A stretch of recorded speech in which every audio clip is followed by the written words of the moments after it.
Okay, so in this segment of the website, we're going to talk about why the British lost the Revolutionary War. Why did Great Britain, one of the most powerful countries in the world during this era, lose to the Americans, who were just starting to be a country? Okay, so when it comes down to it, there are five major reasons why the British lost the Revolutionary War.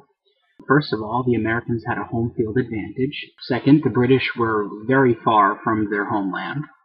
Third, the French were a great big help in the American cause. Fourth, the British made a lot of military mistakes, and they didn't really live up to the challenge of fighting in the Americas. And fifth, American patriotism played a big role in the Americans pushing through to final victory in 1783. So what we're going to do for the rest of this video is we're going to go through each of these five reasons, go into a little bit more detail about how this led the British to lose the war. So let's begin with reason number one.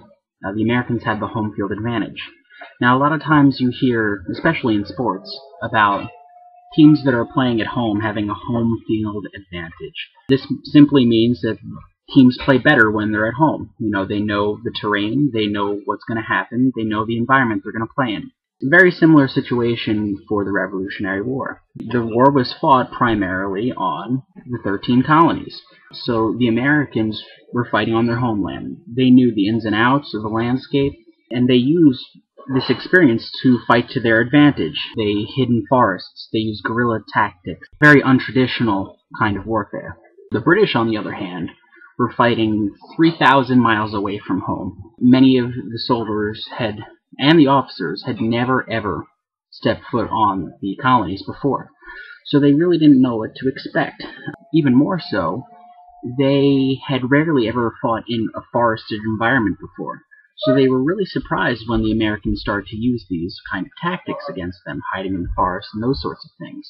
So they really were limited in battle. They could only really fight very well on large open fields. Alright, so this brings us to reason number two. Now, we've already talked about how the British were very far from home. 3,000 miles, in fact. The whole entire ocean separating them and Great Britain. So what this resulted in is they had to have very long supply lines.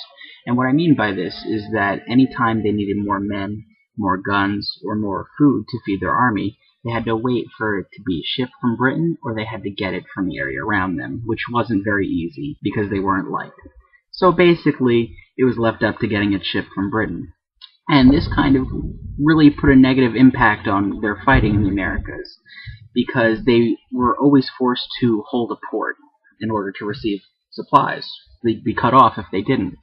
And this got them into trouble a couple of times. New York, they almost got defeated there. Boston, same thing. And in Yorktown, they were defeated in 1781 because they waited at a port to receive reinforcements and got boxed in. Another effect that the distance had on the British was that it was very difficult for them to receive instructions from Great Britain because they were so far away. Any kind of instructions from the king took weeks to get there because it had to come over by boat. So, in essence, the British were most of the time acting without proper instruction, and they weren't really sure. This led to some mix-ups in military affairs. Alright, so reason number three that the British lost the Revolutionary War might come as a surprise to you. It's the French. That's right, the French. The French often get made fun of for a multitude of things, but in this instance, the French really came to the Americans' rescue in the war. After the Battle of Saratoga in 1777, the French, who had been receiving requests from the Americans for quite some time to help them, decided to help the Americans in their struggle for independence. And this was important in a number of ways. It gave the Americans much-needed manpower, money, and experienced officers to help out with the army, which was always almost crumbling into pieces. So the French really stabilized them in a time of need, right in the middle of the war. Second, this made the war into a world war for the British. The French were their longtime rivals, and this made it so the British weren't just fighting the colonies that they owned. They were now fighting the French too. So this could have vast political consequences at home in Europe. So they were kind of hesitant after the French joined the war to do certain things. And third, it provided the Americans with a fleet. And this is really important because A, the Americans didn't have a fleet up to this point, and B, because it would be the French fleet that would eventually box the British in at Yorktown in 1781. So it can be said that the French fleet helped win the war.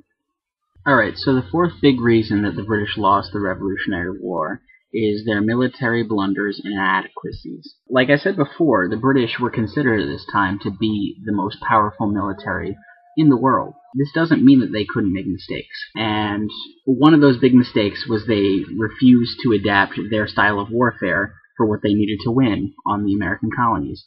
Like I said before, the Americans were very good at fighting from trees and fighting very unconventionally according to European standards. And the British really didn't do a good job of adapting their tactics to fit this style of fighting, which led to some losses. And a second thing is the British commanders really had a problem with big egos, and they didn't really like communicating with each other. An important example of this is General Howe and General Burgoyne in 1777 had the chance to split the colonies in half, which would have been detrimental to the American cause. But because of a lack of communication and not wanting to communicate with each other, they missed that opportunity. So it's quite clear that the British were not only hurt by the circumstances that surrounded the war, but they hurt themselves as well. Okay, so the fifth and final reason that the British lost the Revolutionary War is kind of hard to explain. I call it the American patriotic spirit. The Americans in this war, they were fighting for their political independence, which meant that they could establish a country that could be anything they wanted it to be. So they were very motivated, even when times were rough, to accomplish their goals. On the other hand, the British were hired soldiers. They had no personal interest in the war, so they didn't really have that determination that the Americans had. And even though it's really hard to measure how much this affected the war, it really came to show in the times that were rough. You know, the British were much more likely to surrender at the end of the war because not only did they not have a personal interest, but the war was becoming politically opposed back in England, and it was getting very expensive. So it turns out in the end that the Americans' patriotic spirit really helped the Americans to pull through in times of need. Alright, and the last thing that I want to talk about before we end this segment of the website was that I want everyone to understand that I've talked about 5 major reasons why the British lost the Revolutionary War here today. But it was really a combination of all 5. Not one of these reasons was more important than the others. It was a combination of all 5 reasons plus the circumstances plus the situation that caused the British, who were the most powerful military in the world at this time, to lose to the Americans, who were major underdogs in this conflict.